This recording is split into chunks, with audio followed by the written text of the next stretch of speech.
Hey everybody, welcome back to Mental Motors. Got a kind of different video for you today. It's actually a bunch of content that I recorded, it's coming up on almost 5 months or so ago.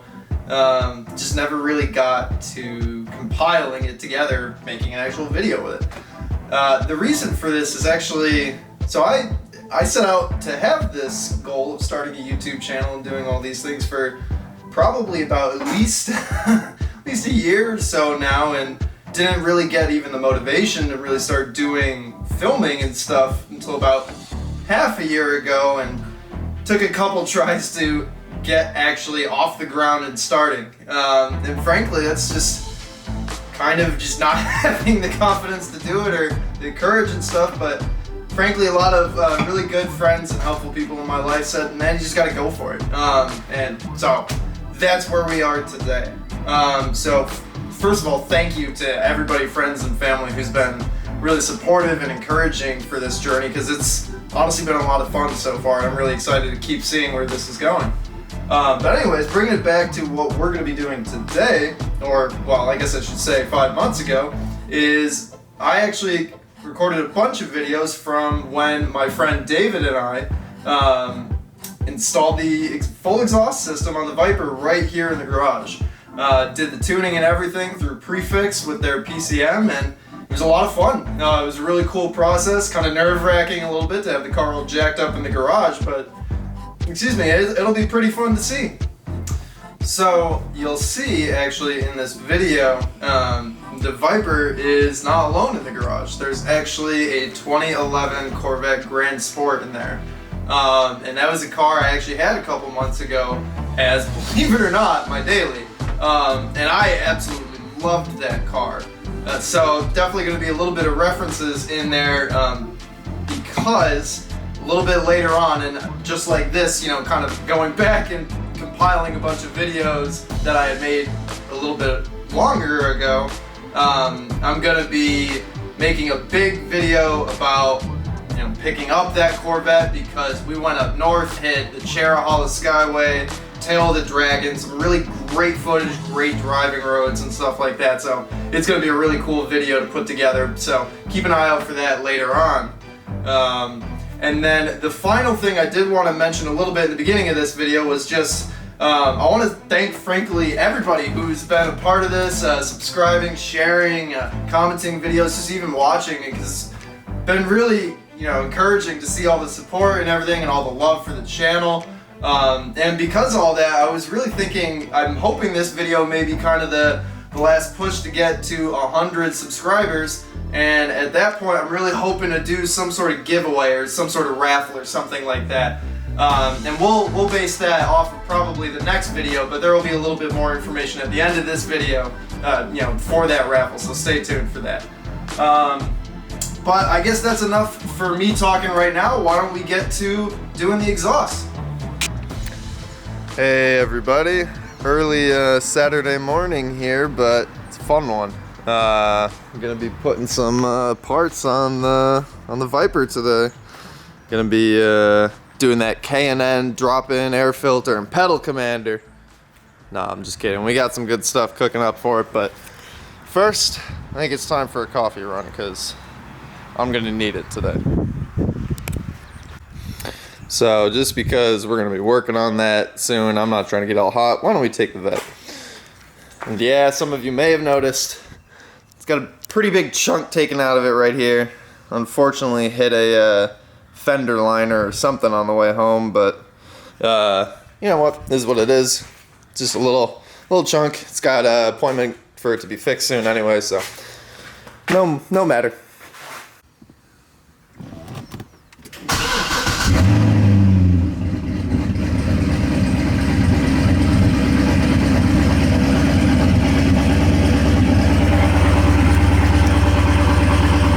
Well, pulled the car out, felt that breeze coming through the window, and knew I just had to take the top off. One of my favorite parts about this Grand Sport is that, right there. And one of the biggest reasons why I chose to go with one of these versus a Z06, that's for sure. But yeah, let's go get some coffee and get started on this guy.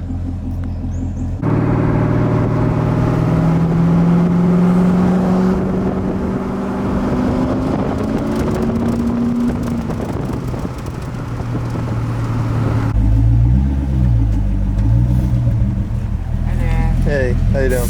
I'm good. That's maybe 8:32. You're Awesome. Would you like? No, I'm good. No worries. Thank you. There you go. This is too much dog, but we gave you 2. I meant. That's okay. No worries. Have a good morning. Jeez. Thank you.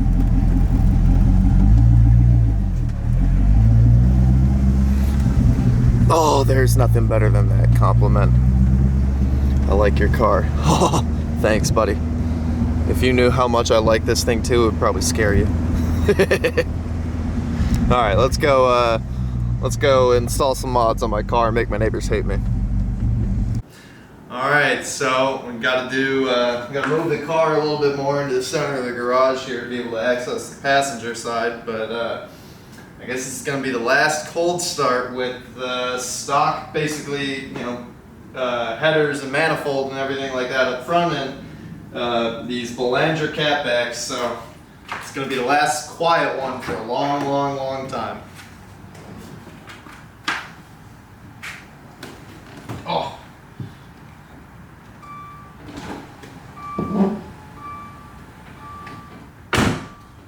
Cold start.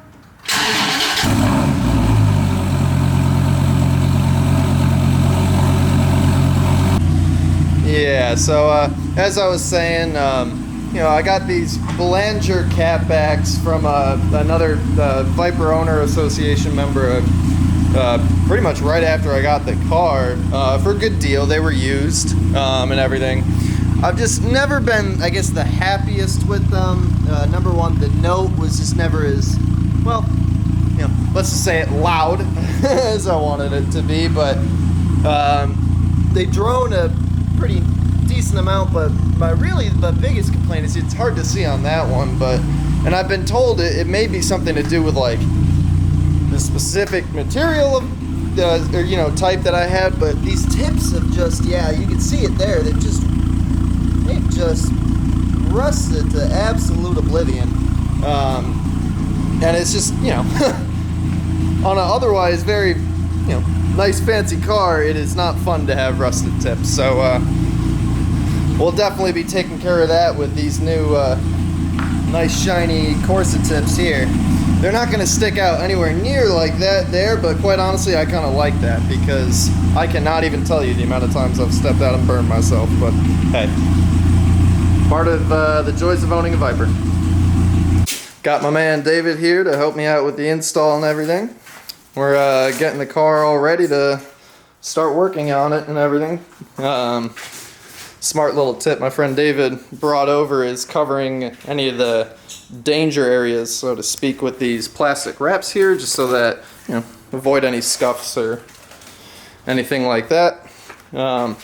Just a quick little review again what we're throwing on.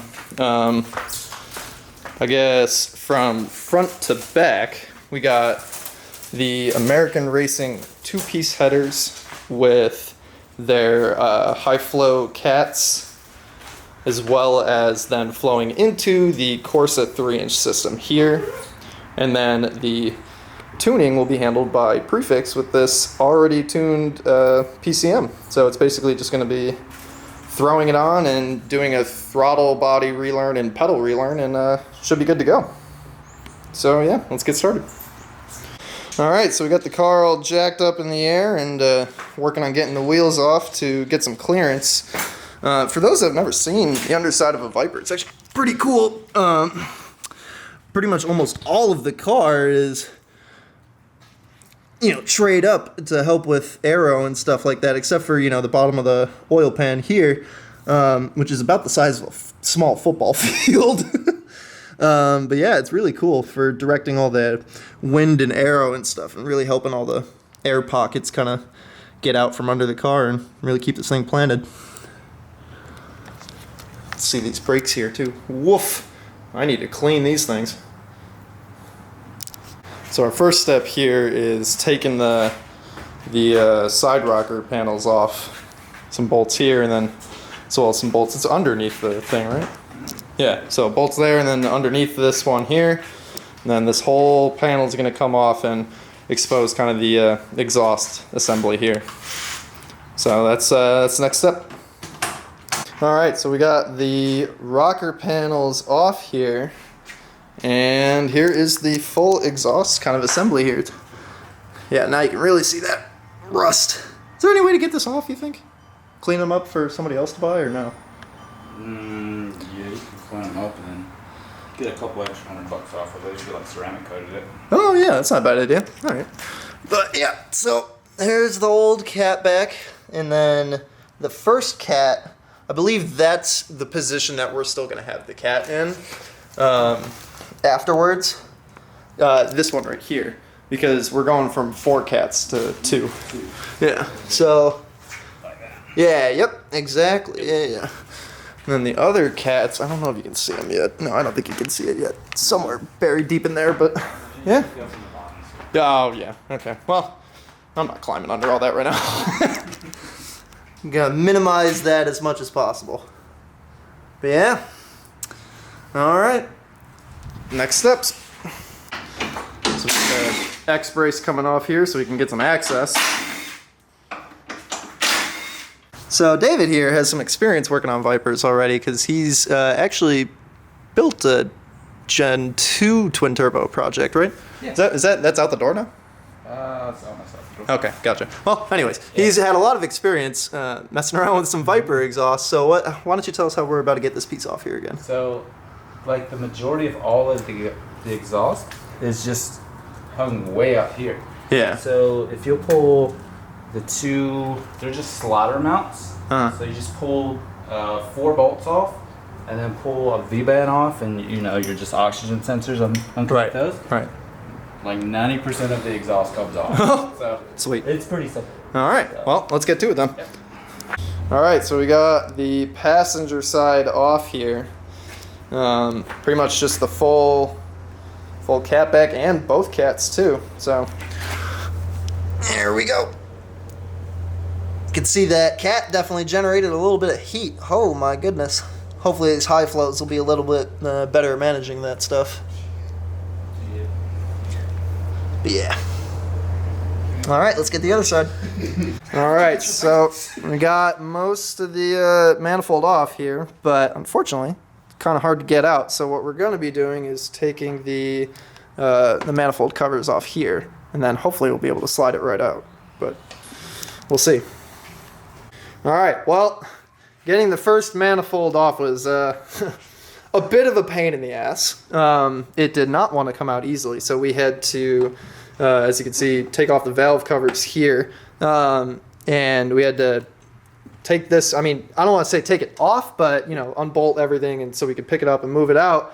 And we even had to finicky or mess with the motor mount a little bit, take the bolt off, and then jack it up a little bit, but that gave us enough room to get it out. So yeah, where is it? Where'd he go?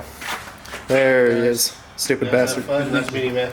All right, so things are starting to go back in. We got the headers and the collectors right below it starting to get mocked up now. We're getting the positioning and all the gaskets in place and everything, and yeah, and from there we'll get the Catback on. And all of this is kind of loosely connected, so to speak, just so we can make sure all the fitment is right and proper, and then tighten everything down. And then we'll move on to this side. So, bit of unfortunate news here. It looks like we won't be able to be finished in one fell swoop. Unfortunately, it looks like the passenger side J-pipe here, it's just not angled fully correctly. It's kind of hard to see, but from here you can kind of tell. Maybe you can tell better from here. Yeah, it's hard to capture on camera, but it's coming out. Obviously, not like that, but enough that it's going to be a problem once we reach back here. So what we're going to have to do is pull it off and just cut and re-weld it a little bit, just change the angle, but nothing serious. Not a big deal. I've heard that this may or may not have been a problem in the kit before I bought it. But, I've always enjoyed ARH products and stuff, so not the end of the world. And definitely something that's not undoable, so to speak. So, yeah, well, time to get back at it. All right, so we're back at it the next day here. This side was quite honestly a breeze. Didn't even need to move the fuse box at all or anything. Just unbolt the valve cover and pull that thing right on out. So next, what are we doing next? I guess, well, putting things back in, huh? All right, let's get to it. So a bit of a good news update is the driver's side was thankfully far easier to get on versus the passenger side, and it seems like we're not having the same fitment issues that we were over here on the other side, which I guess is was to be expected. It seems like only the passenger side pipes had this issue. So we're gonna get the whole driver's side pretty much mocked up and make sure it fits properly, and then bolt it down, and then all we have to do is then just do a little bit of fab work on that pipe, plop in the ECU, and we're good to go. Oh yeah, it's coming together. Alright, so day 2 coming to a close here. The update is we have the driver's side exhaust fully on, mocked up and everything. We just want to get the side skirt on just to make sure that it fits properly before tightening everything down, and then we're going to be tucking these O2s up under here just so that they don't get burned. But the other side over here, we got the Catback all mocked up and everything. It's going to be different than this. But we got the J-pipe out, and going to be getting that all recut and re-angled tomorrow, so should be good to go. And then tomorrow we'll get the exhaust all buttoned up, and then it's just as simple as doing a little bit of ECU install and heat cycling for the gaskets, and we should be good to go. Ooh, it is terrifying seeing this car like this. Seeing what? Seeing the car all on jack stands and stuff and torn apart.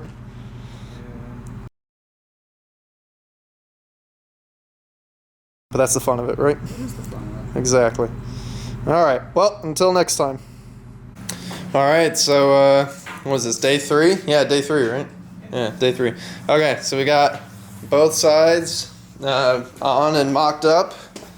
We're about to throw on the side skirts now, just to make sure all the positioning and stuff is good. But yeah, as long as the fitment and positioning is good, we'll tighten everything down and get moving on to the PCM after. But yep, after David's awesome fabrication job here, this fits like a glove now. Unfortunately, he didn't do that originally, but thankfully we have David. Yeah. All right, let's get those side skirts on. Okay, so while we have it up, we figure close enough. I think I got around 1,500 miles or so since the last oil change, so may as well do an oil change while we have it all jacked up and everything. Got the driver's side all bolted down, but yeah, so just for oil, I think it calls for 11 quarts of 0W40. Shout out to my friends over at Ed Voiles Dodge for hooking me up. If you're looking for anything like that, yeah, definitely give them a call. Not sponsored, just good friends with them. But yeah, so for change of the oil, it's obviously pretty simple. Cap right there, have it jacked up clearly. And then drain plug. Ooh, you are not gonna be able to see that without some light. Hold on. Max ISO. There we go. Yeah, right there. So let's get the drain pan dragged over and get that oil started to drain.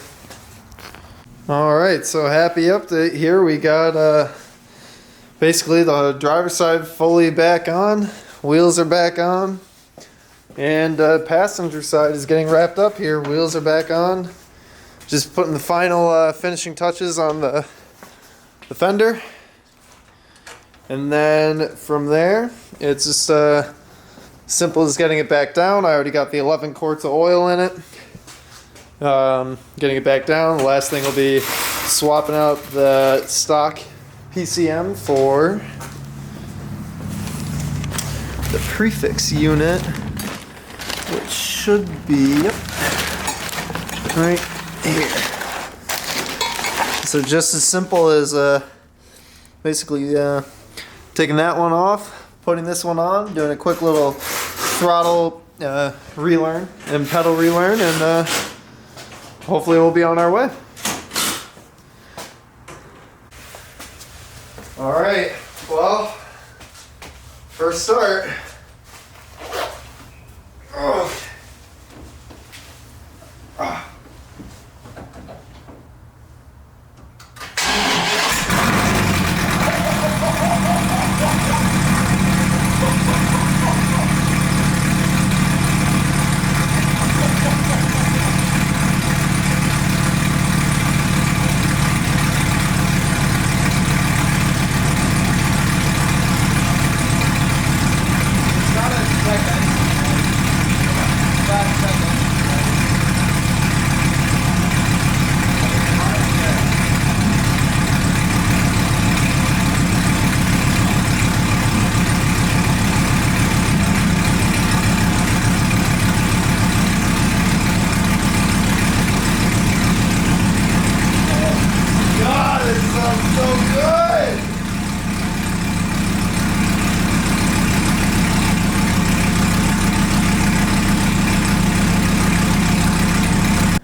So, we did manage to finally get the exhaust on and the car running, and my goodness, did it sound absolutely fantastic. Frankly, I don't think any video is going to be able to do justice to that. Just the sound and experience that the car now has kind of in person, just the way the exhaust, I mean, you feel it just kind of shake your bones kind of thing.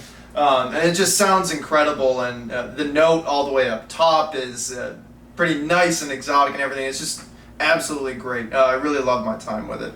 But I want to thank, especially, shout out to my boy David. Definitely would not have been able to do this without him. Just with all the help of getting everything installed and having to modify some of those pipes and everything just to make everything work.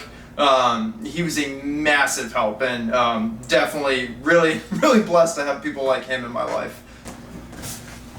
So, like I was saying earlier, it's pretty fun and easy actually, to compile just some older footage that I already had lying around from times when I didn't really have enough courage to start this project in the first place.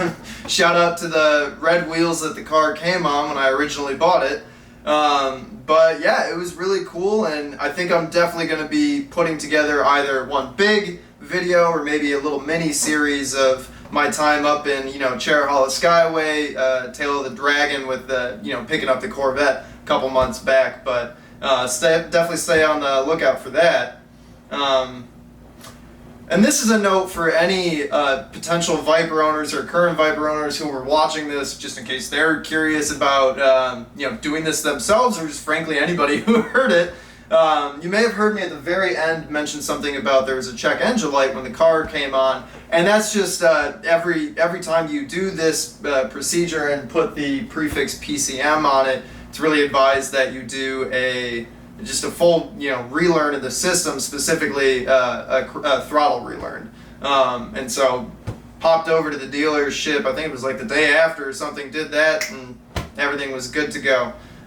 So yeah, that's that piece, but it is an important piece to it for sure. So I got to give a special shout out to a good friend of mine, KC. Really don't think I would have had the courage to start the YouTube when I did, or even do anything with some of these older pieces of footage, if it wasn't, for his really powerful words of encouragement, and frankly him just kind of telling me and pushing me to, really make that leap. He's got a great YouTube channel himself. I'll put the link in the bio down below.